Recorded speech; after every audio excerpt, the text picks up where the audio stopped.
Una chica me rechazó varias veces porque no sentía lo mismo. Me resigné y empecé a salir con otra, y hoy nos vio en el tren y se fue a llorar a su casa diciendo que yo le pertenecía. La primera vez que sentí que algo no cuadraba de verdad no fue cuando Carla me rechazó. Fue cuando, después de ignorarme toda una tarde en el curso, me escribió a las 11:30 de la noche solo para mandarme una foto de una pasta mal emplatada con el texto: mira, al final me salió mejor que a ti. Yo me quedé mirando el celular con una mezcla rara de ternura, vergüenza y dignidad en oferta, preguntándome en qué momento me había convertido en su público fijo, porque a estas alturas ni yo mismo entiendo cómo terminó armándose este circo. Conocí a Carla en un curso de cocina de esos que prometen enseñarte a hacer risotto en 8 sesiones y de paso, te dejan claro quién va solo a aprender y quién va a socializar como si estuviera en un reality. Yo fui por hambre, curiosidad y porque me había propuesto hacer algo distinto en vez de pasar mis noches viendo vídeos mientras cenaba cualquier cosa. Carla llegó el segundo día tarde, con una bufanda enorme, una seguridad absurda y esa clase de energía que hace que medio salón la mire aunque no haya hecho nada especial. No era que fuera amable exactamente, pero sabía entrar en un espacio como si ya tuviera una cámara siguiéndola. Yo, que en esa época todavía confundía interés con magnetismo, caí bastante rápido. Al principio todo parecía medio inocente. Nos tocó compartir estación un par de veces, nos reíamos de lo mal que cortaba yo la cebolla, y ella tenía esa costumbre de hacer comentarios pequeños que parecían cercanía sin serlo del todo.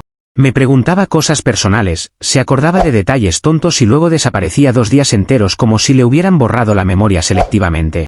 Yo interpretaba cada migaja como una señal porque, siendo honesto, quería que fueran señales. Me parecía que había química, aunque viéndolo ahora la mayor química ocurría entre mi optimismo y mi necesidad de autoengañarme. Carla nunca me daba algo claro, pero sí lo suficiente para que yo siguiera ahí como idiota funcional. La primera vez que la invité a salir me rechazó con mucha suavidad. Me dijo que yo le caía increíble, que era un chico lindo, atento, de esos que ya casi no existen, pero que no sentía esa chispa. Esa frase me dejó confundido porque venía envuelta en tanto halago que casi parecía un sí extraviado. Yo hice lo que hace cualquier ingenuo con esperanza mal administrada, decidí pensar que quizás solo no era el momento. Seguí tratándola igual, seguí estando pendiente, seguí ofreciéndome a llevarle ingredientes cuando faltaban cosas en clase, y seguí riéndome de chistes que a veces ni gracia tenían. Me gustaría decir que era paciencia romántica, pero la verdad se parecía más a una suscripción gratuita que nadie me había pedido. La segunda vez fue peor porque ya había antecedentes. Habíamos hablado más, yo sentía que había una rutina entre nosotros, y un día salimos del curso caminando juntos hasta la estación mientras ella me contaba un drama larguísimo con un tipo que, según ella, no la valoraba. Yo, que aparentemente nací para escuchar monólogos ajenos y sacar conclusiones equivocadas, pensé que quizá eso significaba que conmigo veía algo distinto. Se lo dije con el mejor tono que pude y me volvió a responder casi lo mismo, que me apreciaba mucho, que era especial, pero que no sentía lo mismo. Lo raro no fue el rechazo, sino que al día siguiente volvió a escribirme como si nada, mandándome memes y preguntándome si ya había practicado la receta. Yo acepté esa normalidad falsa porque me daba miedo perder incluso ese lugar ridículo. La tercera vez ya fue casi una falta de respeto, aunque en ese momento yo todavía no lo llamaba así. No fue una declaración épica ni nada parecido, solo una conversación directa porque yo ya estaba cansado de sentirme en una sala de espera emocional. Le pregunté si realmente había alguna posibilidad o si yo estaba perdiendo el tiempo, y Carla me soltó el mismo discurso de la chispa con una naturalidad impresionante, como quien repite los horarios del supermercado. Ahí debí haberme ido del todo, pero en vez de eso traté de conservar la compostura y de seguir como amigos, que es la forma elegante de decir seguí disponible. Yo estaba tan acostumbrado a medir mi valor por la atención que me daba que me costaba aceptar que tal vez no había misterio, ni timín, ni destino, simplemente ella no quería nada conmigo, pero tampoco quería que yo dejara de estar ahí. Con el tiempo empecé a notar un patrón que antes me negaba por pura terquedad. Carla no iniciaba conversaciones cuando yo estaba pendiente, pero en cuanto yo desaparecía un poco, aparecía ella como si le saltara una alarma silenciosa. Si dejaba de reaccionarle historias, me escribía un «ay, qué perdido estás». Si en clase estaba más concentrado en cocinar que en mirarla, encontraba la manera de pedirme ayuda con algo tonto que ya sabía hacer. Nunca era una invitación real, nunca era un paso adelante, pero sí el empujoncito exacto para que yo retomara mi puesto de fan de apoyo técnico. Me tomó demasiado tiempo entender que no estaba construyendo una historia con ella, estaba haciendo mantenimiento preventivo de su ego. La claridad me llegó de la forma menos dramática y por eso mismo, más humillante. Un fin de semana decidí no darle like a nada, no escribirle, no responderle una historia sobre un brunt carísimo que claramente quería que alguien alabara. Aguanté 2 días enteros, lo cual para mi versión de entonces ya era crecimiento personal, y el domingo por la noche me cayó el clásico, qué perdido estás, acompañado de un emoji medio coqueto, medio administrativo. En vez de sentir emoción, sentí cansancio. Fue una sensación rarísima, como si de pronto se hubiera caído el decorado y yo por fin hubiera visto los cables colgando. Entendí que el interés de Carla no nacía cuando me extrañaba, sino cuando notaba que yo ya no estaba orbitando. Más o menos por esas fechas empecé a hablar más con Sofía, una chica que había conocido por unos amigos en común. La diferencia me golpeó tan fuerte que casi me dio vergüenza conmigo mismo. Con Sofía no había que interpretar jeroglíficos ni analizar tiempos de respuesta como si estuviera resolviendo un crimen. Si quería verme, lo decía, si no podía, lo decía también, si algo le gustaba, no lo escondía detrás de 3 capas de ambigüedad elegante. Yo estaba tan acostumbrado al juego raro con Carla que al principio hasta desconfié de la normalidad. Pensé que tanta claridad tenía que esconder algo, cuando en realidad lo único extraño era lo otro. Ahí tomé mi primera decisión medio adulta en todo este asunto, retiré mi atención por completo. Dejé de responderle a Carla esos mensajes ambiguos que siempre aparecían cuando yo aflojaba el vínculo. Dejé de reaccionarle fotos, dejé de ofrecerme para todo, dejé de actuar como si mi disponibilidad fuera una obligación moral. No hice una escena, no mandé un manifiesto, no anuncié mi renuncia al puesto de satélite, simplemente me corrí de ese lugar. Y empecé a salir con Sofía, despacio, con calma, con esa sensación nueva de no tener que audicionar por afecto. Lo más raro fue el alivio. Yo había pensado, en mi versión melodramática, que alejarme de Carla me iba a doler como una pérdida grande, pero lo que sentí fue más parecido a salir de una habitación con música insoportable. Empecé a darme cuenta de cuánta energía se me iba en mantener viva una posibilidad que nunca había existido fuera de mi cabeza. También me dio vergüenza haber aceptado tanto tiempo un papel tan triste, pero supongo que la vergüenza a veces ya es una mejora si viene acompañada de lucidez. Por primera vez en meses dejé de pensar en cómo gustarle a alguien que no me quería y empecé a fijarme en lo bien que se siente estar con alguien que no te pone a prueba para concederte migajas. No voy a fingir que me convertí de golpe en un hombre sabio y blindado. Seguía teniendo esa costumbre de justificar demasiado, de asumir buenas intenciones aunque la evidencia me estuviera haciendo señas con luces de emergencia. Pero sí me prometí una cosa sencilla, no volver a ocupar el papel de respaldo emocional de nadie. Si Carla me escribía, ya no iba a correr como mesero de autoestima. Si mi atención solo servía para que ella se sintiera deseada sin ofrecer nada real, entonces yo estaba colaborando con mi propio problema. Y por primera vez, en vez de esperar que ella cambiara, decidí observar qué pasaba cuando el cargador se desenchufaba. Comentarios de la historia principal. Usuario anónimo 1 dice, hermano, tú no estabas enamorado, estabas prestando servicio técnico gratuito. Eras básicamente el cargador portátil emocional de Carla, te conectaba cuando se le bajaba el ego y te guardaba cuando ya cargaba al 100. Lo más duro es que encima tú mismo llevabas el cable. Respuesta de OP, sí, me da bastante vergüenza visto así, pero tampoco puedo decir que sea mentira.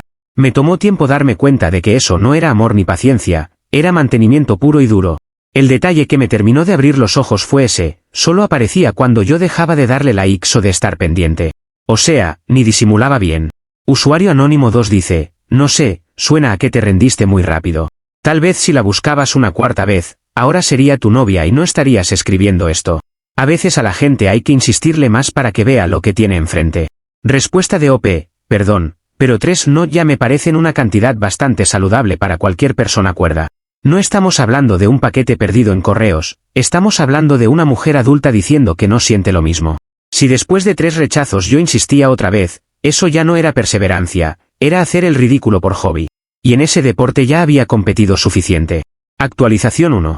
Ha pasado una semana desde que decidí pasar página, y yo juraba que la parte incómoda de esta historia ya había terminado. Esa noche salí a cenar con Sofía a un lugar pequeño, con luces bajas, postres absurdamente caros y esa tranquilidad rara que te da estar con alguien que no te obliga a descifrar cada frase. La conversación iba tan bien que hasta se me olvidó el reflejo condicionado de revisar el celular por si Carla había aparecido con alguna tontería ambigua. En un momento tomamos una foto de la mesa, nada exagerado, solo 2 copas, unos platos bonitos y una escena bastante obvia para cualquiera que tuviera ojos funcionales. La subí a Instagram sin etiquetar a nadie y seguí con mi vida, como haría cualquier persona que no espera una auditoría emocional externa. 3 minutos después me llegó la notificación de que a Carla le había gustado la historia. Ni siquiera me dio tiempo de abrirla con calma, porque cuando entré a verla ya no estaba el like. Fue tan rápido que sentí que había pasado un gato corriendo por la pantalla. Me quedé un segundo mirando el celular como si el teléfono fuera a explicarme solo qué clase de impulso nervioso había producido ese movimiento tan exacto y tan ridículo. Sofía, que me vio la cara rara, me preguntó si había pasado algo y yo le dije que no, que probablemente solo era una tontería de redes. Técnicamente no mentí, solo omití que esa tontería tenía nombre, historial y una tendencia preocupante a activarse cuando yo parecía feliz. Intenté no darle importancia porque, siendo honesto, todavía quería creer que Carla era simplemente curiosa, no desquiciada. Pensé que tal vez había visto la historia, le había dado like sin querer y luego lo había quitado por reflejo. Una explicación mediocre, sí, pero suficiente para el tipo de hombre que yo seguía siendo en ese momento, uno que todavía prefería racionalizar antes que aceptar una señal fea. Así que guardé el celular, brindé con Sofía y traté de volver a la cena. El problema es que cuando uno ya conoce ciertas dinámicas, aunque no quiera, empieza a escuchar un zumbido mental. Y esa noche me quedó la sensación incómoda de que alguien acababa de tomar lista. No habían pasado ni 20 minutos cuando empezaron a aparecer las stories de Carla. No me etiquetó, no escribió mi nombre, no hizo nada directamente denunciable, pero era el tipo de indirecta que entra caminando con gafete de identificación. Frases oscuritas sobre gente que sustituye personas como si fueran piezas de repuesto, sobre la superficialidad actual, sobre cómo hay vínculos que algunos fingen valorar hasta que encuentran una distracción nueva. Todo acompañado de selfies pensativas, iluminación dramática y una intensidad que para una pérdida inexistente me parecía bastante trabajada. Yo miraba eso y sentía una mezcla rarísima de culpa heredada e incredulidad, como si me estuvieran regañando por incumplir un contrato que jamás firmé. Lo peor no fue la teatralidad de las historias, sino el efecto que tenían aunque yo supiera que eran absurdas. Me descubrí revisándolas más de una vez, intentando confirmar si realmente iban conmigo o si mi ego también estaba colaborando en el delirio general. Ese detalle me molestó bastante porque me hizo ver que todavía no estaba tan fuera de la órbita como yo creía. Carla había encontrado una manera de aparecer sin hablarme y aún así, arruinarme un poco el postre. Sofía notó que volví a mirar el teléfono, y con toda la calma del mundo, me dijo que si necesitaba contestar algo importante, lo hiciera tranquilo. Me dio más vergüenza todavía porque no había nada importante, solo una ex no relación haciendo performance. Cuando llegué a casa seguían apareciendo más publicaciones de Carla, cada una más víctima que la anterior. Ya no eran solo frases sobre reemplazos, sino mensajes más cargados sobre la gente que usa a otros como escalón emocional y luego se comporta como si nada hubiera pasado. Yo leía eso y tenía ganas de preguntarle de qué ascensor se había caído esa narrativa, porque la única persona que había dicho no siento lo mismo 3 veces en esta historia era ella. Pero en vez de responder, que supongo habría sido la entrada triunfal al barro, opté por apagar el teléfono. Fue un gesto mínimo, casi cobarde, pero en ese momento me pareció la única forma sensata de no dejarme arrastrar a una discusión donde me iban a acusar de abandono por no quedarme estacionado. Dormí mal. No porque extrañara a Carla, sino porque hay algo muy perturbador en sentir que alguien está reaccionando a tus movimientos como si tú fueras una extensión de su propio tablero. Al día siguiente intenté seguir con mi rutina normal, pero durante el desayuno abrí Instagram y vi que Carla ya había borrado algunas historias y subido otras nuevas, como si estuviera editando una obra en tiempo real. Esa persistencia me hizo entender que lo suyo no había sido un arranque aislado. Había visto la escena, había reaccionado, se había arrepentido del like y luego había decidido convertir el malestar en una exhibición pública de despecho elegante. Todo por una foto de una cena que ni siquiera la mencionaba. En el curso de cocina esa semana Carla no fue, lo cual sinceramente agradecí. Yo todavía no sabía si prefería enfrentarla o que siguiera a una distancia prudente de mis nervios. Parte de mí pensaba que quizás se le pasaría rápido, porque una persona razonable no puede sostener mucho tiempo un drama basado en algo que ella misma rechazó 3 veces. Pero otra parte, la que ya empezaba a despertar aunque aún con sueño, sospechaba que la lógica no era el fuerte de esta situación. Cuando alguien necesita sentirse central incluso en historias donde renunció al papel principal, cualquier dato se le vuelve pretexto. Y una foto en una cena claramente había sido suficiente para encender toda una temporada. Lo que sí cambió fue mi manera de mirar el asunto. Antes habría leído esas indirectas y me habría preguntado qué hice mal, cómo podía explicarme mejor, si debía escribirle para aclarar que yo no la estaba reemplazando. Esta vez, aunque todavía me costaba, empecé a verlo desde otro ángulo. Carla no estaba sufriendo por perderme en términos románticos, estaba reaccionando a la pérdida de acceso. Ya no tenía el satélite en su órbita permanente, y de pronto le tocaba ver que ese satélite no solo seguía existiendo, sino que además parecía bastante bien acompañado. No era tristeza limpia, era control mal digerido. Aún así, no quise montar una guerra. No le respondí nada, no publiqué indirectas de vuelta, no entré en la competencia ridícula de ver quién sufría más artísticamente. Mi plan seguía siendo bastante modesto, mantenerme quieto, seguir con Sofía y no premiar el comportamiento raro con atención. En teoría sonaba simple. En la práctica, Se sentía como intentar cenar con normalidad mientras un radar invisible barre el cielo buscando tu nombre. No era todavía una catástrofe, pero sí la primera vez que entendí que el caos ya no estaba confinado a mi orgullo, empezaba a rozar mi vida real. Comentarios de la actualización 1. Usuario anónimo 1 dice, perdón, pero ese like y unlike en 3 minutos tiene nombre y apellido. Esa mujer no solo vio tu historia, la vio con reflejos de francotirador. Suena a que tiene tus notificaciones en prioridad máxima y luego quiso fingir dignidad tarde. Respuesta de OP, eso fue exactamente lo que me dejó tieso, la velocidad. Fue tan rápido que ni siquiera alcancé a ver bien la foto de perfil en la notificación antes de que desapareciera. O sea, curiosidad accidental no parecía. Parecía más bien vigilancia con pánico escénico. Usuario anónimo 2 dice, lo de piezas de repuesto me mató. Suena al despecho de alguien indignadísima porque le movieron el coche, solo que el coche nunca fue suyo. Ni lo compró, ni lo manejó, ni le dieron las llaves. Respuesta de OP, sí, a mí también me sonó a eso, de hecho, fue casi una confirmación. Carla actuaba como si yo fuera una propiedad privada que dejó en barbecho para usarla después, cuando le diera la gana. Y la verdad, leerlo tan claro en sus indirectas fue feo, pero también bastante revelador. Ya costaba seguir maquillándolo como simple confusión. Actualización 2. Han pasado 3 días desde esa pequeña guerra de indirectas, y yo ya empezaba a creer que el drama se iba a quedar en Instagram, que es donde suelen morir las personas que escriben manifiestos sobre traiciones que nadie les firmó. Sofía y yo habíamos quedado para ir a un concierto en el centro, así que tomamos el tren como cualquier pareja normal que solo quiere llegar sin gastar media vida en tráfico. El ambiente estaba tranquilo, hasta agradable, y por primera vez en días yo me sentía genuinamente relajado. Iba sentado frente al cristal, con Sofía al lado, tomándole la mano y hablando de cualquier tontería, cuando algo en el reflejo me hizo levantar la vista. Ahí estaba Carla, sentada justo frente a nosotros, y mi estómago decidió hacer una demostración práctica de caída libre. No fue solo verla, fue verle la cara.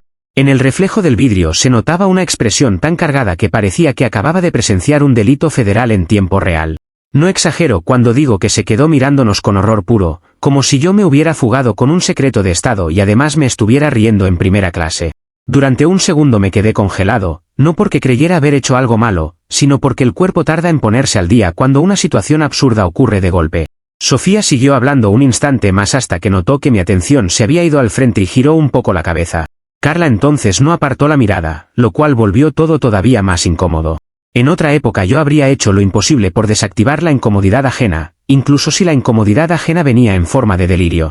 Por eso, casi por reflejo, le hice a Carla un gesto cordial con la cabeza, algo mínimo, el equivalente social a decir, sí, te vi, no pasa nada, todos somos adultos, por favor compórtate. Fue un error de ingenuo, pero supongo que todavía estaba en proceso de actualización. Ella no respondió al gesto. Lo que hizo fue endurecer más la mandíbula, mirar nuestras manos entrelazadas y empezar a respirar fuerte, con esos movimientos cortos que uno nota incluso cuando finge no notar nada. Después sacó el teléfono con una agresividad bastante dramática y empezó a teclear como si estuviera redactando una denuncia urgente contra la realidad. Yo no sabía dónde meter la cara. No porque hubiera hecho algo indebido, sino porque es difícil seguir sentado con normalidad cuando enfrente tienes a alguien comportándose como si le estuvieran confiscando una herencia. Sofía me miró con esa expresión de todo bien, que ya me estaba empezando a doler, porque no había una explicación elegante para lo que estaba pasando. Carla seguía tecleando sin parar, clavándonos miradas intermitentes cargadas de una indignación que no tenía derecho de existir. Yo traté de aparentar normalidad, hice un comentario torpe sobre la siguiente parada y me concentré en no soltar la mano de Sofía como si eso fuera, de algún modo, una cuerda a tierra. Lo más surrealista era que toda la escena ocurría en silencio, lo cual la volvía todavía más ridícula. De pronto Carla se levantó. No dijo nada, no hizo escándalo, no lanzó ninguna frase memorable que al menos justificara la tensión cinematográfica que estaba montando. Simplemente se puso de pie con una energía descompuesta, guardó el celular de golpe y salió casi corriendo al siguiente vagón. Fue una huida tan exagerada que por un segundo pensé que quizá había recibido una llamada urgente o que yo me había perdido una emergencia real. Pero no, aquello tenía toda la pinta de ser una retirada táctica de alguien que no soportó ver en primer plano algo que ella misma había descartado. Y ahí, justo cuando desapareció por la puerta automática, me cayó encima el peso más feo de toda la escena. Sofía no tenía por qué estar metida en ese teatro. Ella me preguntó quién era. No lo hizo mal, no lo hizo celosa, no lo hizo a la defensiva, lo preguntó con una mezcla de curiosidad y prudencia que me hizo sentir todavía más pequeño. Yo, fiel a mi talento para resumir mal los incendios, le dije que era alguien del curso de cocina y que la situación era medio rara, pero que no tenía nada que ver con ella. Técnicamente seguía siendo verdad, aunque la frase sonó tan incompleta que hasta a mí me dio desconfianza. Sofía asintió sin presionar, pero su silencio después tuvo más peso que cualquier interrogatorio. Ahí entendí que el problema ya no era solo mi incomodidad con Carla, el problema era que su manera de reaccionar empezaba a contaminar algo que sí importaba de verdad. El resto del trayecto lo hice con la sensación de tener dos conversaciones abiertas al mismo tiempo, la que intentaba sostener con Sofía y la que mi cerebro improvisaba para entender qué demonios acababa de pasar. Traté de racionalizarlo. Me dije que era una coincidencia cruel, que esa línea del tren la usa medio mundo para ir al centro, que no había mano negra del destino ni vigilancia satelital. Y sí, objetivamente era plausible cruzarse ahí. Pero una cosa es coincidir y otra muy distinta es mirar a dos personas como si estuvieran protagonizando tu peor traición personal. La coincidencia estaba en el encuentro, el delirio estaba en la reacción. Cuando bajamos del tren, Sofía no me armó ninguna escena, lo cual me confirmó otra vez la diferencia brutal entre una persona estable y una granada con pestañas. Solo me dijo, con calma, que si había algo de contexto que debiera saber, prefería saberlo por mí y no por una desconocida actuando raro en transporte público. Esa frase me atravesó más de lo que esperaba porque era completamente justa. Así que le expliqué por encima que Carla era una chica que me había rechazado varias veces, que luego había empezado a comportarse extraña cuando dejé de estar pendiente y que probablemente no había llevado muy bien verme con alguien más. Mientras lo decía en voz alta, la historia sonaba aún más absurda de lo que ya me parecía en la cabeza. Sofía me escuchó sin interrumpir, y su reacción no fue de enfado sino de desconcierto elegante.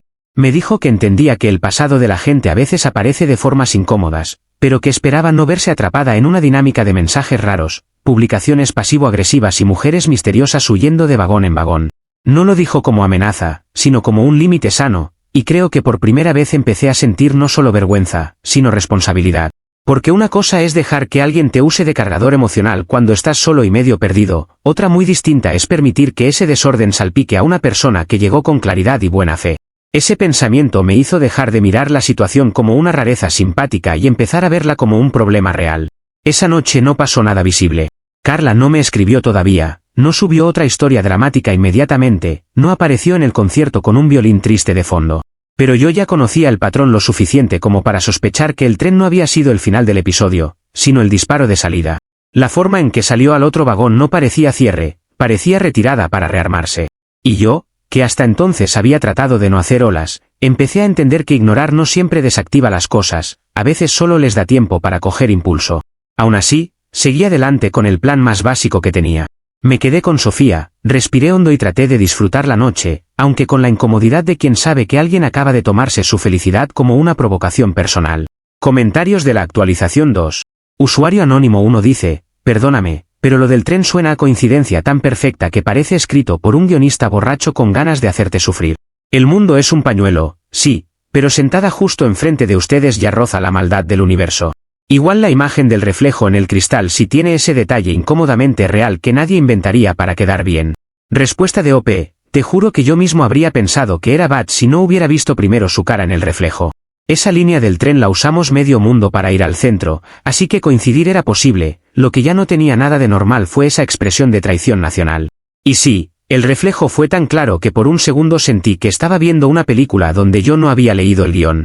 Usuario anónimo 2 dice, lo de cambiarse al otro vagón me destruyó. Salió huyendo como si hubiera visto a un fantasma con papeles de herencia en la mano. Demasiada reacción para alguien que te dijo 3 veces que no quería nada contigo. Respuesta de OP, exacto. Eso fue lo que me dejó más descolocado que otra cosa. Si tú rechazaste a alguien 3 veces, lo lógico al verlo con otra persona sería seguir respirando con normalidad y mirar por la ventana. En cambio, Carla reaccionó como si yo hubiera quebrantado un pacto secreto que solo existía en su cabeza, y la verdad, visto desde fuera, sí tenía algo absurdamente cómico. Actualización 3. Han pasado apenas unas horas desde el incidente del tren, y yo todavía seguía intentando convencerme de que lo más inteligente era dejar que el ridículo se desinflara solo. Volvimos del concierto tarde, dejé a Sofía en su casa y me fui a la mía con esa mezcla de cansancio y tensión que te deja una noche que debió ser simple y acabó teniendo una escena secundaria innecesaria. Me metí a la ducha, preparé algo de comer y por unos 40 minutos logré sentir que el asunto se había quedado encerrado en el vagón. Entonces dejé el teléfono cargando sobre la mesa y empecé a notar que vibraba sin parar. No era una o dos notificaciones sueltas, sonaba como si mi celular hubiera decidido transformarse en una alarma sísmica emocional. Cuando por fin lo agarré vi el nombre de Carla repetido una cantidad indecente de veces. Había mensajes larguísimos, fragmentados, enviados con esa energía de persona que no está escribiendo para comunicar algo sino para imponer una versión de la realidad antes de que el otro pueda respirar. El primero empezaba con una acusación de falta de lealtad, lo cual ya me dejó mirando la pantalla como si me hubiera llegado una multa por traición a un reino medieval. Luego seguían párrafos enteros donde me reclamaba que no podía creer que yo no hubiera sabido esperar a que ella procesara sus sentimientos. Lo peor no era el drama, sino la convicción total con la que lo escribía, como si de verdad pensara que rechazarme varias veces no anulaba mi deber de seguir disponible por tiempo indefinido. Leí todo una vez, luego otra, y cada pasada empeoraba un poco el delirio. Carla hablaba de mi nueva relación como una ofensa personal, como una especie de agresión calculada hacia ella. Decía que después de todo lo que yo había sentido por ella, lo mínimo esperable era que hubiera tenido paciencia, que no me hubiera lanzado tan rápido con otra persona, que no la hubiera expuesto a encontrarse eso de golpe. Yo estaba sentado en la cocina, con un yogur abierto y una cuchara en la mano, leyendo a una mujer que me había dicho 3 veces que no sentía lo mismo, y aún así me estaba reclamando como si le hubiera incumplido una promesa matrimonial. En ese momento no sentí romanticismo torcido ni nostalgia rara, sentí una lucidez bastante humillante. Porque de pronto se acomodó una pieza que antes yo miraba torcida. Carla no quería estar conmigo. Lo que no soportaba era que yo ya no quisiera seguir estando emocionalmente a disposición suya. Su estrategia, consciente o no, había sido tenerme cerca a punta de rechazo administrado, suficiente distancia para no comprometerse, suficiente cercanía para no perder el suministro de atención. Y ahora que ese sistema se había roto, estaba reaccionando como reacciona cualquier persona a la que se le desarma una comodidad injusta. No era una tragedia romántica, era control ofendido. Y eso, aunque no me gustó nada admitirlo, me hizo entender por qué cada vez que yo me alejaba aparecía ella con un «qué perdido estás». Mi primer impulso fue responder explicando todo, porque lamentablemente yo todavía tenía restos importantes del síndrome del buen alumno emocional. Quería escribirle algo ordenado, razonable, casi pedagógico, donde le recordara que me rechazó varias veces, que no le debía exclusividad, que lo de Sofía no tenía nada que ver con castigarla ni reemplazarla. Incluso abrí la ventana del chat y redacté 2 líneas. Pero en cuanto las vi escritas me dio un cansancio tan denso que cerré el teclado. Entendí que no estaba hablando con alguien confundida que necesitara contexto, estaba hablando con alguien que consideraba mi disponibilidad un recurso suyo. Y contra esa lógica, una explicación elegante sirve lo mismo que un vaso de agua en un incendio de gasolina. Aún así, no quería actuar impulsivamente porque ya no estaba solo en la historia. Sofía no merecía despertarse un par de días después en medio de una novela paranoica solo porque yo seguía administrando mal mis límites con Carla. Así que respiré hondo, hice algo que debía hacer mucho antes y le conté a Sofía, con más detalle, qué estaba pasando. Le mandé una captura parcial, no por morbo ni para arrastrarla al drama, sino porque sentí que la transparencia ya no era opcional. Sofía me respondió con una calma que volvió a dejarme mal parado ante mi propio historial de tolerancia. Me dijo que no parecía una conversación de una persona herida, sino de una persona que se creía con derecho sobre algo que ya no tenía. Esa frase me ayudó muchísimo porque nombró el problema de forma más limpia que todo lo que yo venía pensando a trompicones. ¿Derecho? Esa era la palabra. Carla estaba escribiéndome como si mi soltería hubiera sido una sala de espera reservada para ella, aunque nunca hubiera tomado el turno. Hablaba de que yo no supe esperar como si se tratara de una cita médica atrasada, no de una decisión adulta que ella había tomado 3 veces con perfecta claridad. Y cuanto más lo veía en esos términos, menos culpa me quedaba y más extraño me parecía haber tardado tanto en entender algo tan evidente. No era yo moviéndome muy rápido, era ella asumiendo que yo debía quedarme quieto. Aun con esa claridad, no monté una respuesta heroica ni un discurso demoledor. Mi rol en esta historia sigue siendo el del ingenuo que aprende, no el abogado brillante que gana la apelación final con una frase perfecta. Lo que hice fue mucho más simple, y para mí, bastante más difícil, le respondí una sola vez. Le dije que no le debía lealtad a un rechazo, que estaba saliendo con alguien, y que no iba a seguir conversando si me hablaba desde ese lugar. Me tomó más tiempo redactar ese mensaje breve que a ella escribir su Biblia, lo cual me parece un resumen decente de quien estaba haciendo el trabajo emocional serio y quien estaba aporreando el piano con la frente. La respuesta de Carla llegó casi inmediata y venía peor. No porque fuera más inteligente, sino porque ya se notaba que la contradicción empezaba a asfixiarla. Pasó de acusarme de traición a victimizarse por lo mucho que supuestamente le había afectado verme actuar como si ella no existiera. Luego insinuó que yo la había buscado tanto tiempo que ella daba por hecho que mis sentimientos no podían apagarse de forma tan conveniente. En otras palabras, su prueba de que yo le pertenecía era precisamente lo mucho que antes me había esforzado por gustarle. Ahí fue cuando me cayó encima la imagen más triste y más exacta de toda la situación. Yo había sido durante meses un NPC obediente en la ruta que ella esperaba, y ahora que me salí del camino, el juego se había descompuesto. No le respondí más. No por madurez absoluta, sino porque por fin empecé a oler el peligro de seguir alimentando la conversación. Cada nuevo mensaje que yo enviara iba a ser usado como combustible para sostener la fantasía de que esto seguía siendo una negociación entre dos partes con derechos comparables. Y no lo era. Era una mujer reclamando propiedad simbólica sobre alguien a quien rechazó varias veces, y un hombre bastante lento, pero no tanto como para seguir prestándose a eso eternamente. Así que silencié el chat, dejé el teléfono boca abajo y me fui a dormir con la incomodidad de saber que el asunto no había terminado, pero también con una claridad nueva. Si no frenaba eso de verdad, iba a terminar metiendo en mi relación actual el eco de una historia que nunca debió sobrevivir tanto. A la mañana siguiente me desperté con menos miedo y más estructura mental. Carla ya no me parecía un misterio romántico con tiempos extraños, me parecía un patrón clarísimo de validación mal gestionada. Esa diferencia cambió la temperatura completa del asunto. Porque cuando tú crees que alguien está confundido, tiendes a explicarte más. Cuando entiendes que alguien solo está furioso porque perdió acceso, empiezas a pensar en puertas, no en discursos. Y por primera vez desde que todo esto empezó, yo ya no estaba tratando de que Carla me entendiera. Estaba empezando a pensar en cómo sacarla, con toda la calma posible, del único espacio donde todavía podía seguir fastidiándome la vida. Comentarios de la actualización 3. Usuario anónimo 1 dice, no le debes lealtad a un rechazo, Javi. Esa frase de debiste esperar da miedo, no ternura. Si ya estás en una relación nueva, protege esa paz y bloquea eso antes de que Carla convierta tu teléfono en una secta. Respuesta de OP, sí, ahí fue donde algo terminó de acomodarse en mi cabeza. Ella hablaba de esperar como si yo fuera un paciente sentado afuera de una consulta y no una persona con vida propia. Y honestamente, a esa altura ya no se trataba solo de mí, también se trataba de la salud mental de la relación que estoy construyendo con Sofía. Seguir dejando la puerta entreabierta ya no era prudencia, era irresponsabilidad. Usuario anónimo 2 dice, a ver si entendí bien, Carla no te quería de novio, pero sí quería que siguieras disponible, obediente y con correa emocional por si un día le daba nostalgia. Básicamente quería un perro guardián afectivo mientras ella administraba la puerta desde adentro. Y ahora que el perro se fue, llora porque ya no le cuidan el ego. Respuesta de OP, suena cruel dicho así, pero cada vez me cuesta más discutirlo. Lo más irónico es que su propia lógica de control fue la que le explotó en la cara, me mantuvo a distancia tanto tiempo que, cuando por fin me fui de verdad, se quedó sin el papel que más le convenía. Y sí, por primera vez ya no lo veo como una historia triste. Lo veo como una persona descubriendo muy tarde que no podía tenerme guardado en una repisa hasta nuevo aviso. Actualización 4. Han pasado 2 días de silencio absoluto, y esa calma me tenía casi convencido de que por fin el asunto se estaba muriendo por falta de atención, que era exactamente como debió haber terminado desde el inicio. Yo había dejado el chat silenciado, seguía con mi rutina normal y me estaba enfocando en Sofía con la sensación aliviante de que, tal vez, el límite breve que puse había servido. Incluso llegué a pensar que Carla habría releído sus mensajes, sentido un poco de vergüenza y decidido guardarse el resto del incendio para ella. Claramente seguía sobreestimando la capacidad de autocorrección de una persona cuya principal habilidad había sido convertir su propio rechazo en deuda ajena. Porque esa tarde me entró una llamada desde un número que no tenía guardado, y yo contesté por pura costumbre. Era Carla. O, más exactamente, era Carla usando el teléfono de una amiga común para saltarse el silencio y presentarse por la puerta lateral.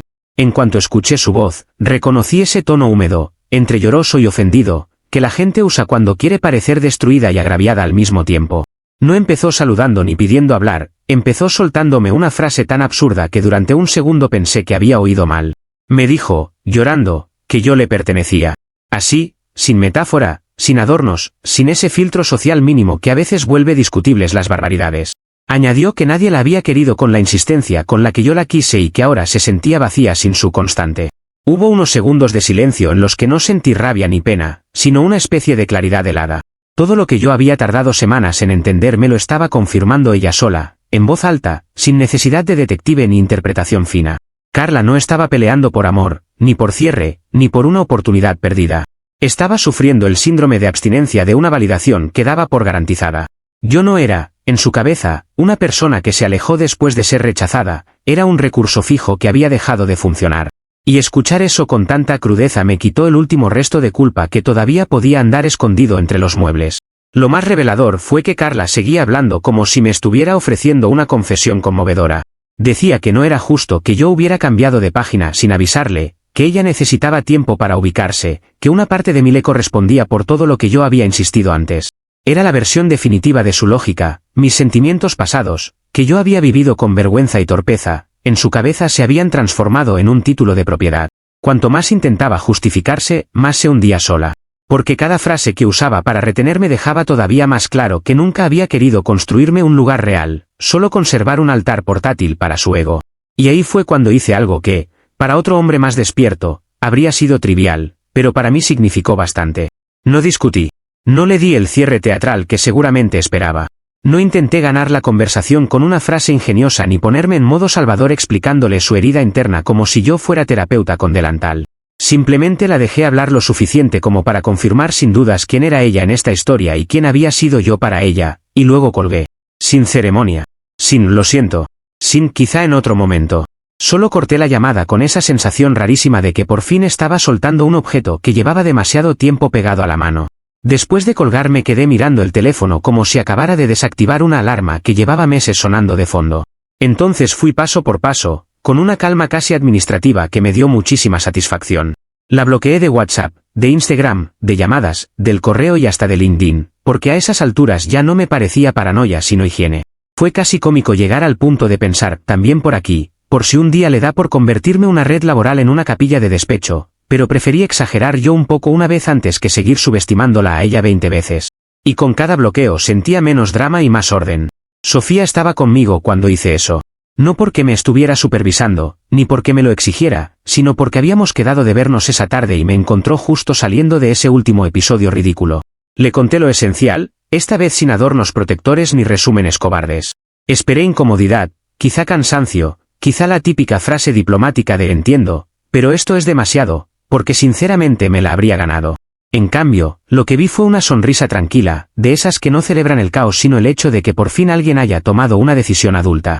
Y esa reacción me pegó más que todo el teatro previo, porque me mostró con una claridad dolorosa lo bajo que había tenido el estándar de paz durante meses. El efecto en Carla no tardó demasiado en filtrarse, aunque ya no por canales directos. Un par de amigos en común me comentaron, sin demasiada sutileza, que ella andaba diciendo que la gente era ingrata, que hay hombres que fingen amar intensamente y luego se enfrían en cuanto conocen a otra, que la lealtad ya no existe y toda esa colección de frases que suenan profundas si uno nunca ha oído la palabra a contexto. Lo interesante fue que cuanto más se quejaba, peor quedaba. Porque para cualquier persona medianamente funcional, sostener públicamente que un hombre te traicionó por no seguir disponible después de rechazarlo varias veces no te hace víctima, te hace quedar como alguien que confundió atención con propiedad. Su propio discurso terminó de enterrarla sin que yo tuviera que mover un dedo más. Y ahí estuvo el verdadero cierre satisfactorio. No en una humillación épica ni en un castigo cinematográfico, sino en algo mucho más simple y bastante más cruel para alguien como Carla, perder acceso. Perder al satélite, perder la reacción, perder la posibilidad de escribir cuando el ego se le vaciara un martes por la noche. El control que había ejercido a través del rechazo se le reventó exactamente por donde lo había construido. Quiso tenerme suspendido en el aire hasta que a ella le acomodara sentir algo, y en el proceso me empujó a salir de su órbita por completo. Su autosabotaje fue tan limpio que casi daba pena, si no hubiera sido tan cansado vivirlo desde dentro. Yo, por mi parte, quedé bastante menos heroico y bastante más consciente. No salí de esta historia convertido en sabio, pero sí un poco menos dispuesto a romantizar la ambigüedad como si fuera profundidad. Aprendí que no todo lo que confunde es intenso, que no todo lo intermitente es especial, y que hay personas que no te quieren cerca por amor sino por costumbre de suministro. Sofía y yo seguimos saliendo, tranquilos, sin necesidad de triángulos mentales ni auditorías por foto subida. Y Carla, hasta donde sé, sigue lanzando indirectas por medio de terceros sobre lo rápido que cambia la gente, como si el verdadero escándalo no fuera haber cambiado, sino haber tardado tanto en hacerlo. Al final, el perro guardián sí se soltó de la cadena, y la dueña se quedó mirando un patio vacío que ella misma decidió dejar abierto demasiado tiempo.